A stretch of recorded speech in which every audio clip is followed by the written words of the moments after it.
Hello viewers, இந்த கவிரமி அகாடமில இருந்து நாம இன்னைக்கு பார்க்க போறது Prathmik model question paper for February 2021. Already உங்களுக்கு போர்ஷன்ஸ் எல்லாம் தெரியும், நம்ம சேனல்லையும் போட்டிருக்கோம். நீங்க ஆல்ரெடி எல்லா போர்ஷன்ஸும் பார்த்துப்பீங்க. அந்த 50% சேம் அக்டோபருக்கு என்ன போர்ஷனோ அதே 50% போர்ஷன் தான் February 21க்கும். உங்களுக்கு இப்ப மாடல் क्वेश्चन பேப்பர் பார்க்கலாம். நம்ம வீடியோ டிஸ்கிரிப்ஷன்ல போனீங்க அப்படின்னா கூகுள் டிரைவ் லிங்க் கிளிக் பண்ணுங்க. அதுல போனீங்கன்னா உங்களுக்கு நம்மளோட மாடல் क्वेश्चन பேப்பர் PDF ஃபார்மேட்ல டவுன்லோட் ஆகும். சோ அதை நீங்க பிரிண்ட் அவுட் எடுத்துக்கோங்க. ஏன்னா ரோமன் வைஸ் இருக்கிறதுனால படிக்கிறதுக்கும் ப்ரிப்பேர் பண்றதுக்கும் ஈஸியா இருக்கும். படிக்கிறதுக்கும் ரோமன் வைஸ் இருக்கனால இந்த Roman wise according to the Roman பார்த்தோம் அப்படின்னம்னா ரொம்ப ரொம்ப ஈஸியா இருக்கும். அதே மாதிரி பேரண்ட்ஸ்க்கு கைட் பண்றதுக்கும் ரொம்ப யூஸ்ஃபுல்லா இருக்கும்.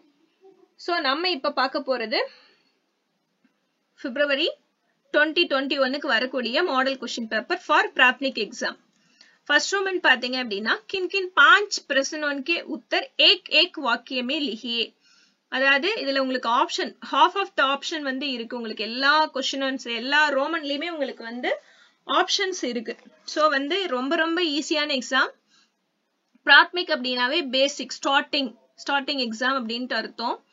சோ ஒவ்வொரு இதுக்கும் பாத்தீங்கன்னா ஒவ்வொரு ரோமனுக்குமே உங்களுக்கு வந்து ஆப்ஷன் இருக்கு. So select the question and right. First நீங்க இந்த क्वेश्चन தான் எழுத போறோம் சூஸ் பண்ணிக்கோங்க. ஏன்னா டைம் வந்து உங்களுக்கு 2.5 hours இருக்கு. நீங்க வந்து எக்ஸாமுக்கு Black இல்ல ப்ளூ பால் பென் யூஸ் பண்ணுவீங்க. சோ டைம் நிறைய இருக்கனால select the question and right. Okay viewers, நம்ம சேனலை சப்ஸ்கிரைப் பண்ணாதவங்க பண்ணிக்கோங்க. மறக்காம சப்ஸ்கிரைப் பண்ணுங்க. உங்க ஃப்ரெண்ட்ஸ்க்கு ஷேர் பண்ணி விடுங்க. ஓகே, நம்ம இப்ப பார்க்க போறது ஃபர்ஸ்ட் ரோமன். प्रश्नों के उत्तर एक एक वाक्य में लिखिए. இப்ப ஃபர்ஸ்ட் क्वेश्चन பாத்தீங்கன்னா हाथ में क्या है, what is in the hand ன்னு கேட்டிருக்கேன் நானு. அதாவது கையில என்ன இருக்குன்னு கேட்டிருக்கேன். So the pen is in the hand, அதாவது கையில பேனா இருக்கு. சோ हाथ में அப்படிங்கறத ப்ளூலயும் கலம் அப்படிங்கறத வந்து நானு பிளாக்லயும் கொடுத்திருக்கேன். ஏன் அப்படின்னா அதனோட ஆன்சர், அதாவது கியாக்கு பதிலா என்ன ஆன்சர் அப்படிங்கறத நான் மென்ஷன் பண்ணிருக்கேன் பிளாக்ல. சோ இந்த மாதிரி நீங்க எழுதும் போது என்ன ஆகும் அப்படின்னா உங்களுக்கு மார்க்ஸ் இப்ப 5 क्वेश्चंस நீங்க அட்டெண்ட் பண்ணும்போது அப்படியே 10 மார்க் வந்துரும். ஏன்னா அந்த பர்டிகுலர் ஆன்சர் வந்து இப்ப கலம் தான் ஆன்சரு. சோ அதை நீங்க ப்ராப்பரா எழுத போது உங்களுக்கு 10 out of 10 வந்து ஈஸியா கிடைச்சிரும். அதாவது உங்களுக்கு மார்க் வந்து ரெடியூஸ் பண்ண மாட்டாங்க. சோ இதுல வந்து நீங்க 10 क्वेश्चंस இருக்கும். நீங்க செலக்ட் பண்ணி எழுதுங்க.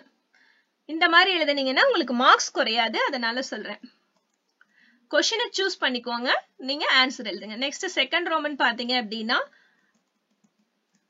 நம்பர் நேம்ஸ் किन किन 4 अक्षरों में लिखिए. அதாவது 25 வரைக்கும் நீங்க படிக்கணும். சோ நீங்க அது ஈஸி தான். நம்பர் நேம்ஸ் வந்து எல்லாத்துக்குமே ரொம்ப ரொம்ப ஈஸி. ஈஸியா படிச்சுட்டு போவோம். So no problem. இது வந்து 4 மார்க்ஸ் ஈஸியா எடுத்துடலாம். நெக்ஸ்ட் இது பாத்தீங்க किन किन तो बत्तियों का भावार्थ प्रांतीय भाषा में लिखिए. அதாவது இங்கிலீஷ்ல எழுதலாம் இல்ல தமிழ் எழுதலாம் இல்ல உங்களோட ரீஜனல் லாங்குவேஜ் என்னவோ அந்த லாங்குவேஜ்ல எழுதுங்க.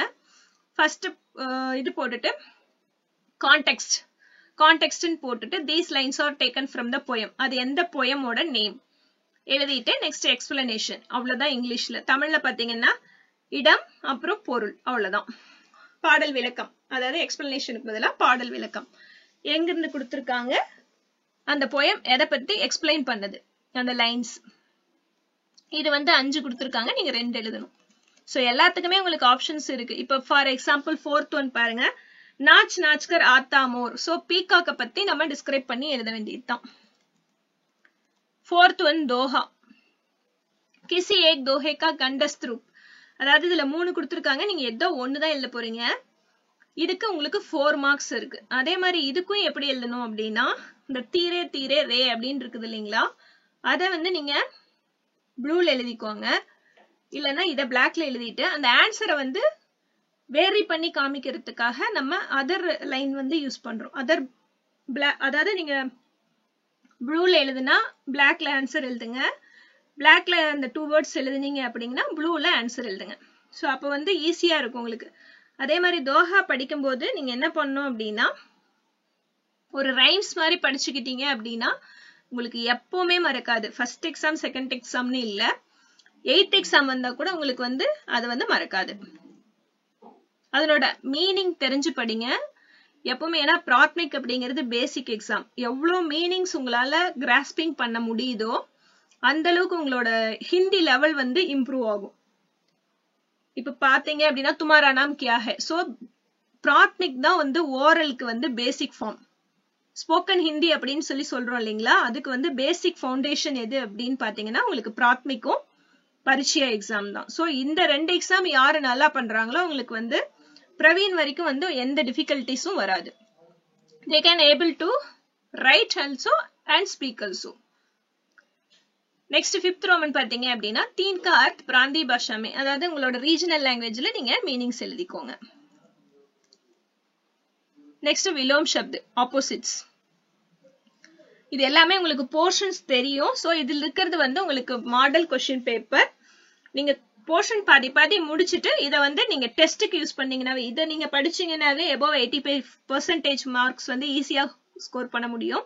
ஏன்னா சாய்ஸ் இருக்கிறதுனால மேக்ஸிமம் क्वेश्चंस வந்து பாசிபிலிட்டிஸ் அதிகம் வரதுக்கு. கின் கின் சார். நெக்ஸ்ட் சகியா கலத். இது வந்து இருக்கிறதுலயே ரொம்ப ரொம்ப ரொம்ப ஈஸியான ரோமன். ஏன்னா அந்த லைனுக்கு மீனிங் தெரிஞ்சிருச்சுன்னா ட்ரூவா ஃபால்ஸா எழுதுறதுக்கு வந்து ரொம்ப ஈஸியான ரோமன் இதுதான். 8th Romano choose the correct answer. so bracketல வந்து அவங்க ஆப்ஷன் கொடுத்திருக்காங்க. அத நீங்க அந்த லைனை படிச்சு பார்த்து எந்த ஆன்சர் வரும்ங்கிறது க்ளூ வேர்ட்ஸ் வச்சு கூட நீங்க எழுதிக்கலாம். நெக்ஸ்ட் निम्नलिखित वाक्यों को जोड़िए. அப்படின்னா என்னன்னா எந்த இதுக்கோ அது வந்து நீங்க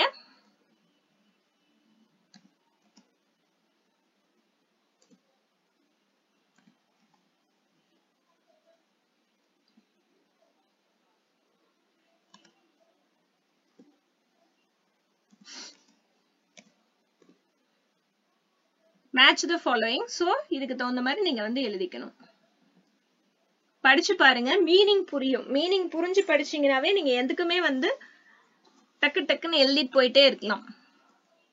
நெக்ஸ்ட் 10th one காலி ஜஹக் fill in the blanks.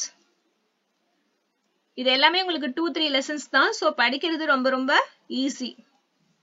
Next use in sentence. For example இத நீங்க உங்களோட ஓன் வேர்ட்ஸ்ல எழுதலாம். फॉर एग्जाम्पल फैमिली, परिवार ना फैमिली. सो मेरे परिवार में 4 लोग हैं. मेरे परिवार में मेरे माँ बाप के साथ रहता हूँ. இந்த மாதிரி வந்து நீங்க நிறைய வந்து திங்க் பண்ணி எழுதலாம். உங்களோட ஓன் வேர்ட்ஸ்ல எழுதலாம். அத कितने लोग हैं 4 लोग हैं. யார் யார் இருக்காங்க, எத்தனை பேர் இருக்காங்க. சோ இதெல்லாம் நீங்க எழுதலாம். இல்ல मेरा परिवार साधारण था.